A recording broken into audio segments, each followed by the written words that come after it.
Since the last IPO I shared with all the audience, here's another IPO. The name is called United ASIAPAC Energy BERHAD.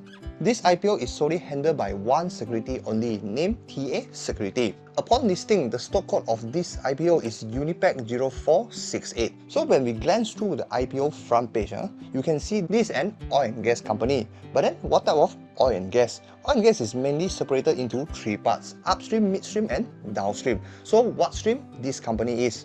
Let's proceed. Before beginning, let's see the recent hot news. The first one, the headline is South Korea hot stock trading as KOPSI plunged more than 8%. Second news, US and Korean tech stock are now tightly linked, or we can say they are highly correlated. So this could be a worry for the investor.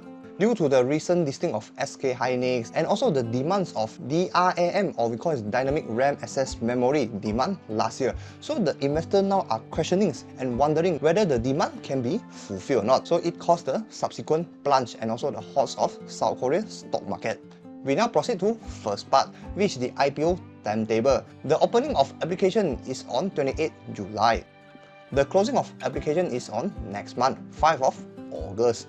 The date of listing 19 August, so within 1 month, everything is settled. According to the IPO details, the enlarged number of shares upon listing 550 million. IPO price per issue 0.35 cents.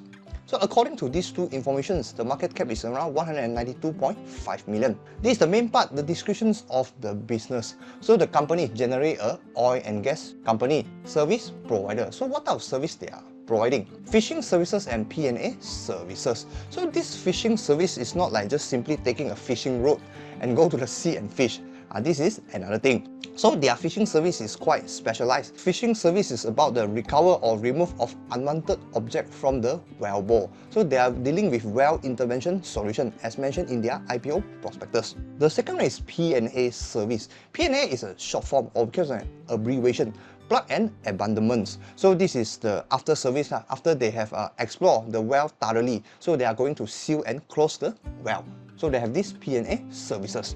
Generally, these are the flow from explorations to abandonments. So dealing with 6 stages. This is about P&A. So generally, it's about recovery and to safely seal the well. So these are some of the diagram about the fishing operations. So generally, you can see a road. They call it a whipstock.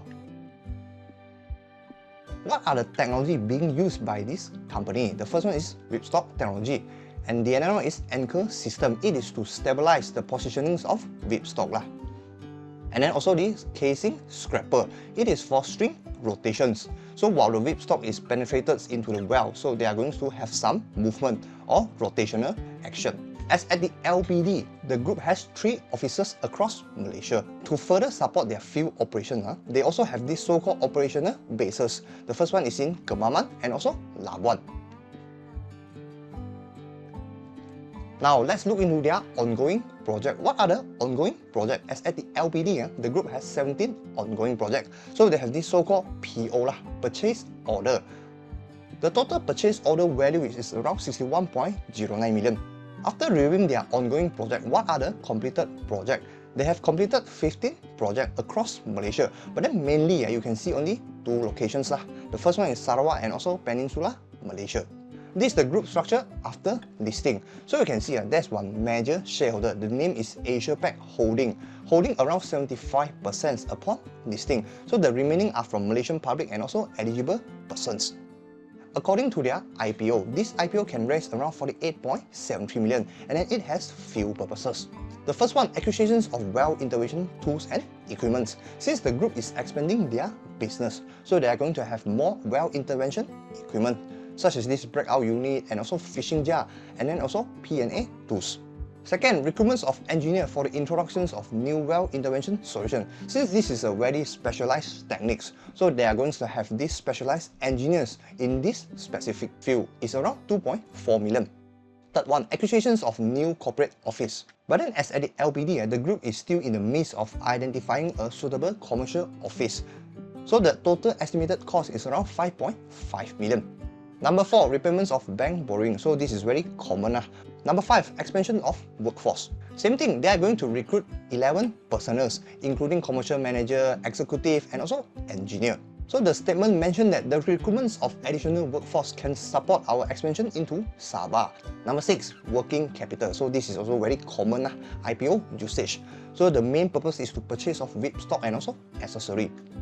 Now, the major client, or we call it a major customer in FP 2026. First of all, we need to know the financial year. The financial year is ended 31 May. The FP is 28 February, so it's accounted for 11 months. So in this FP 2026, the 11 months considerations, the revenue contribution is around 99.73%, almost 100%. The major contributions are from 2 clients, so they are heavily relying on these 2 clients. Second one, major supplier in the same financial FP 2026. This is not so severe or not so jialat. The contributions of 5 major suppliers contributed around 33%, not like the previous major client. Now, this is their dividend policy. So upon listing, the group does not have any formal dividend policy to declare to their shareholder.